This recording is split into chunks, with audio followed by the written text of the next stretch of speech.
So you sure know how to make an impression at Comic-Con. Yeah. You came here and then, like, well, I mean, the expectations were pretty low, but like they were, you know, and that was, you know, it was a little scary with Iron Man 2 where the expectations were so high, and to really get them jazzed on that. But I remember the first time I came here with Iron Man, nobody expected anything. They were writing articles that, you know, Marvel's, you know, parading out the B-list heroes. Who cares? And then when we showed footage, this crowd, those 5,000, 6,000 people in Hall H, became believers, and they, you know, that was even before Twitter and before like Facebook was popular. They were blogging, they were putting on websites, and the word got out. And that's when I realized this is the way to get right to the fans. If they like it, if they don't like it, they will say it, and they'll write about it. They don't care. And if they like it and embrace it, it spreads, it ripples out. So when I got hired to do Cowboys Aliens, I said, I don't care if we're coming out in a year.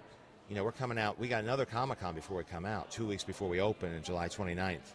I said, this year we got to bring more than they expect. The trick with Comic-Con, I think, is always over-deliver. Because I've been involved with panels that are boring, where people are just sitting up there answering questions like they're on a talk show. You got 6,000 people, you got to put on a show, and you got to bring something big, because this place could make or break a movie. And how did you manage to keep the secret of Harrison Ford showing up? Because that's a really good one. Well, the big secret with Harrison Ford was kept because we didn't know if we'd have him, because he'd never been here before, and you know he would always joke, if I would say, you got to come to Comic-Con. He says, the only way is if you got to bring me in handcuffs. And I literally got handcuffs from the prop man last night, and he came and showed up, and we did. That's why we did the bit on the stage where I forced him and bound him and made him come and sit down. So, you know, but hopefully he had a great time, because there was such an outpouring of affection for him. They seemed to really enjoy the footage, and certainly the minute he hit the screen, they screamed. And it's nice for film actors to see that. They don't get that. They're on the set. It's quiet. We're surrounded by the crew. You know, we're there at 6 in the morning. We all check the gate, and everybody goes home. But here he got to see what the fans think of him and the people who grew up with him. So it was wonderful. When you hear a film called Cowboys and Aliens is coming out, you're not quite sure what kind of movie, but this is a straight-on, like, Western, and with elements, it just so happens to have some like science fiction. Yeah, we really wanted to play the Western genre right down the middle. You know, we were influenced a lot by John Ford, by, you know, Sergio Leone. I love the work that Clint Eastwood has done. You know, Unforgiven is great, just classic. Just pay attention to the rhythms and the archetypes of the classic Western. Typically, if you did that, you wouldn't, you know, a lot of those films haven't been commercially successful, but, you know, even great movies, it doesn't seem to have that kind of audience. But when you introduce the whole alien element, and if you play that down the middle and mix those two together, now you got something that you could open up in the summer. And especially with the cast that we have, it really becomes something interesting and different in a genre that you don't get to play in on a movie of this size usually. I look forward to seeing the rest Great. of it. Thank you very much. Nice talking to you.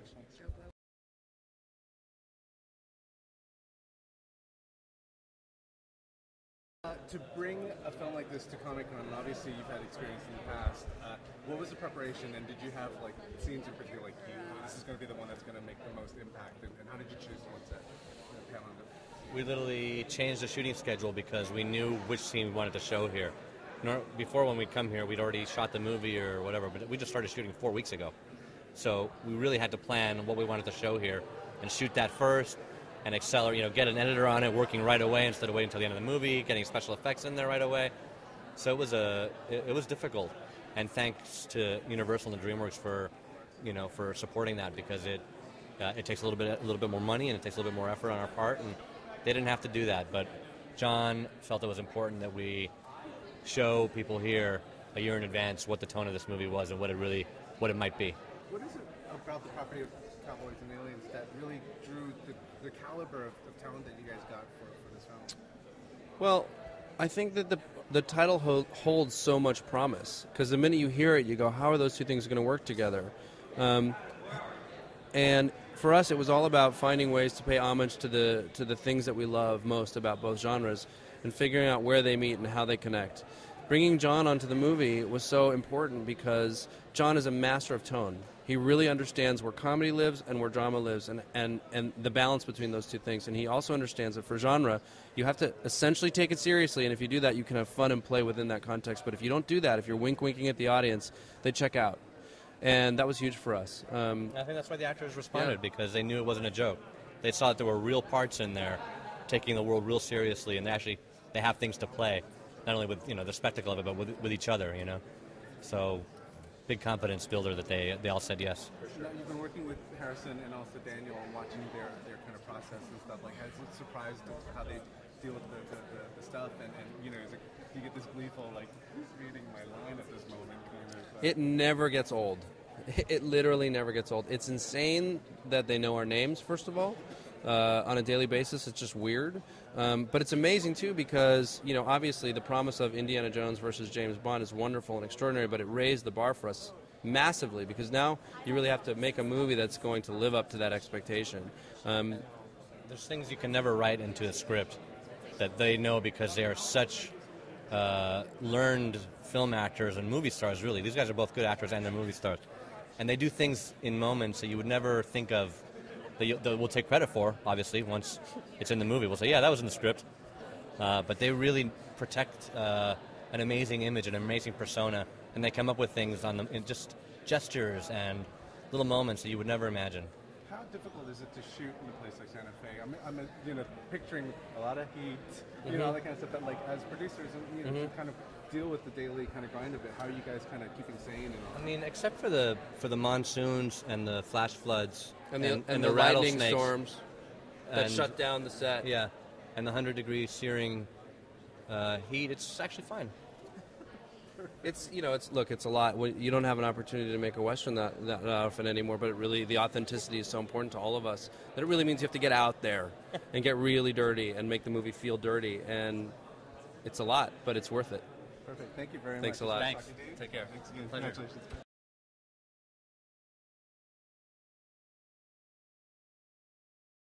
To come to Comic-Con, and I know you kind of like prepared these scenes for the fans here. What was the kind of stuff that you were, what were the scenes in particular that you showed today? Because we didn't get a chance to go to the... Oh, okay. What we had to pull from was basically what had been done so far, which is pretty cool. What you saw is the intro of Daniel Craig's character, and that he was wearing this interesting alien-type thing on his arm, which we don't know why, and that you meet a couple other characters like Harrison Ford, and you get some personality, and then you get an attack, and the town they're in is just blown up, and everyone's running like crazy, which, by the way, was awesome there, seeing everything blow up, and then you see a ship crash into the ground, and that's all we showed.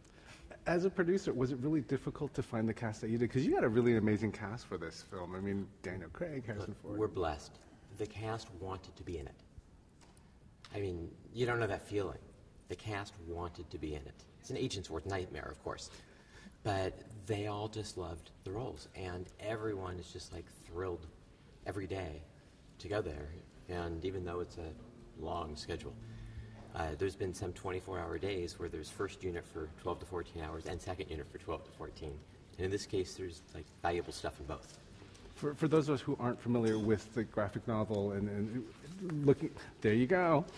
Looking at the title, you would think that maybe there's a bit of kitschy or just something kind of. No. But this is played completely straight, and this is played completely straight. In fact, the first few pages of the graphic novel have everything to do with Manifest Destiny.